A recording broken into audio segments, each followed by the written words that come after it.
Hi, my name's Rowan. I'm one of the product specialists here at Medi-Rent, and today I'll be going through an unboxing and setup video on the Osteotron V. In your Osteotron V pack, you'll receive the device itself, user manual and quick start guides, ultrasound gel, power lead with associated charger, 2 probes in the size appropriate to your condition, and blue probe attachment.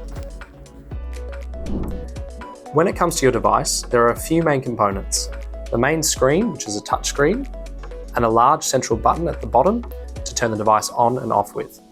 On the side, you'll note the DC in charging port. Simply flick it open to expose the port.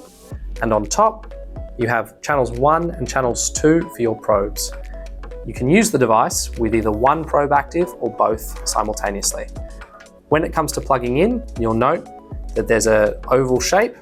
You line it up and push to click. To turn on your device, simply press and hold the central power button. You'll then note on this main screen, we have a few different settings. The power intensity in milliwatts per centimeter squared and the duration of treatment time. Typically, our device is programmed to work at a power of 30 and a treatment time of 20 minutes. This is typical of a more superficial injury. Your treating therapist may adjust these times or adjust these power intensities. To do so, they would simply touch the power to cycle between 30, 45 and 60 milliwatts per centimeter squared, and then the treatment time of between 20 minutes to 30 or as short as 10-minute intervals. As you can see at the top, I have my probe plugged into channel 1, and it is showing that it is a 1.5 millihertz probe that is plugged in. To change any more advanced settings, simply press the cogwheel at the top next to the power, and you'll note that for channels 1 and channels 2, you can change the output frequency. So this is between 1000 or 100. Simply touch to change. You also have the ability to change the units of measure, as well as the end melody, which is the sound that the device makes upon treatment completion, and whether there is a buzz associated with it.